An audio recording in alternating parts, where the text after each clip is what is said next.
guests with us. We have the gentlemen from Ghetto Eyez Publishing, Joe Grant, Robert Nance, and Dane. Yep. And the website is ghettoeyezpub.com. That's GhettoEyezPub.com. Gentlemen. Yes, sir. The films that you gave me, Dustai, Part 1, Part 2.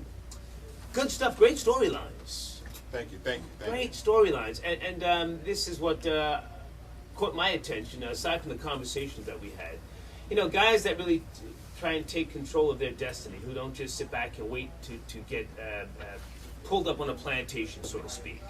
I'm actually building this station here with some very entrepreneurial people, you know. So I can relate it. I guess is what I'm trying to say. These films. What other films? I know you spoke briefly on some other projects you have working on, but what are you doing in terms of marketing these films that you have already out? The marketing plan is just, each film is different, Yeah. and we market it as needed. We do red carpet VIP screenings for each film, which is something that people say is kind of like, why are you doing that for a straight to DVD film? But you know, if you act like, if you show yourself as being there, then you'll be there. If you can't see it, then you'll never see it. That's right. So we put ourselves out there. We put our best foot out at all times. We're always out on the street. We're hustling every day. We're not too big to say we're not going to be on the street selling a product. We come up to the stations like this. Yeah. We introduced the chocolate card. We have the website going. I've got my chocolate card right here. Exactly. It looks like an Amex card, but it's a little bit different. I like it. It's got the pyramids with the all-seeing eyes. Exactly, because the whole concept of Ghetto Eyez is, you know, we see through the third eye. So the 2 eyes plus the one in the middle is that third eye, and we unlock that door and bring you into our world. Yeah. Hey, Real, let's talk for a second, man, because you play a preacher. in some of the films. Now, I didn't see all of them, but now, is that character through in other films or just that one particular? Well, actually, Pastor Brown is a recurring character in the Sty series. Okay. The Sty is actually a 6-part series that is pretty much Ghetto Eyez's baby. Yeah. It's typically what is letting people know what we're capable of. And like Joe and I, we go way back. I mean, Mama's Bellies type thing. Right. And the one thing that I admire with what we do is it shows the growth. Like our first film was Honor Among Thieves. Yeah. And I actually played a drug dealer in that film. Okay. I told Joe a long time ago he's gonna make me the hood Wesley Snipes because I always get the girl. But so at that time, you know, it was raw, it was dirty. Yeah. You know, the picture was staticky, but the storylines are great. And the learning process is a very good educational tool because I have publications that I used when I published my magazine, Around the Way Connections. I look back at some of the earlier issues and I cringe. Oh man, I don't believe I did that, or I don't believe I allowed that to be said. But seeing how it helped me evolve from one point to the next is a good feeling. So I commend you guys on that. Thank you so much. And we've all seen clearly the efforts of Tyler Perry. Right. And where they have taken him and his company, his team, I don't want to say followers, his supporters. Right. So I think you guys are on the same path, and I'm honored to have you here as our breakfast sponsors this morning. But one thing Joe says a lot is that whatever you do see or whatever the output of what we do at the time, that's where we were at that time. Yeah. That was the best we were at that time. You know what I mean? Like when we did Honor Among Thieves, it was a borrowed camera and potato chip budget. There you go. You know what I mean? But we set out to do it. You know, he's like, yo, Real, you want to do this? And I'm like, yeah, I'm with you. I shot a movie around the St. John's and Nostrand area years ago. I think it was 1996. Yeah. Well, when I was living over there at 824 St. John's. Okay, I was 893. Yeah, we shot it on camcorders. It was called Ghetto Princess. We were up on the corner. We were up on the roofs.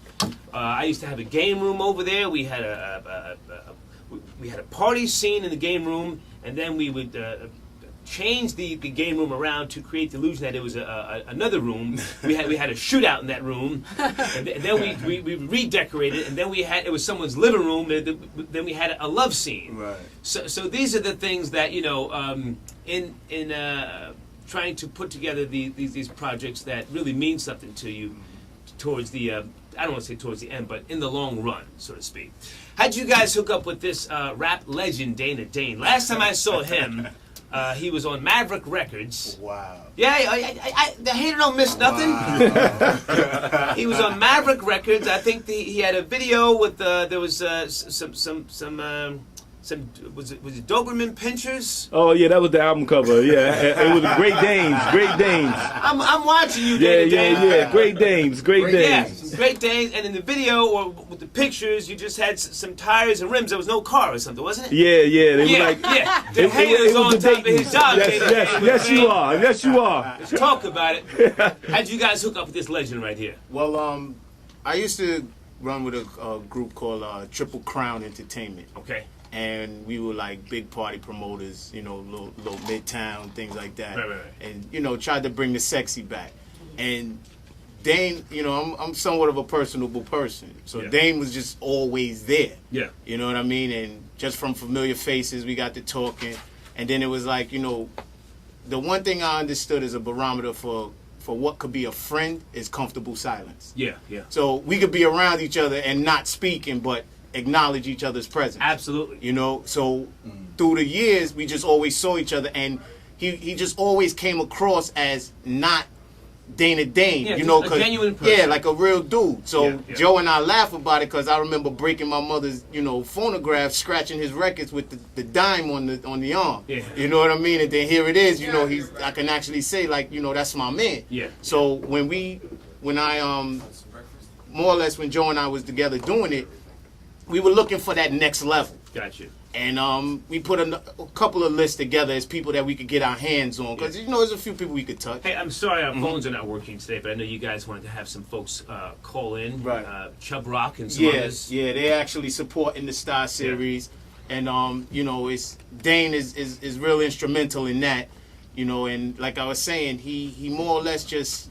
We were going through the list as far as who do we need to step to, or who do we need to help us out a little bit. Yeah. And like Joe is he's like king of celebration out here.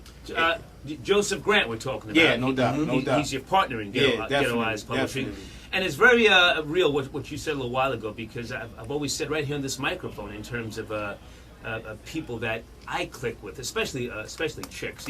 Even though I'm not really friends with chicks, with the exception of White Trash Helene. But if I'm not nailing a chick, there's nothing to talk about. Right. I don't have female friends. I actually thought about that when you was talking about the date. Yeah. But what I was trying to say was that I always talk on the microphone about the comfortable silence. Mm-hmm. That's what you have to establish in a relationship, and it can be with guys as well. Everyone doesn't have to talk all the time and have the last word. But anyway, you and Joseph Grant, you guys clearly are doing the damn thing. Ghetto Eyez Pub.com, folks, is where you go. That's Ghetto. And Eyez is spelled E-Y-E-Z, pub.com. And folks, if you're in the Brooklyn area, come on down. These guys have brought some waffles and chicken this morning. They've brought strawberries. They've brought all types of cantaloupe, macaroni and cheese. And these are some up-and-coming businessmen. If you want to come by and grab some breakfast, I am signing copies of my book until 11 o'clock today.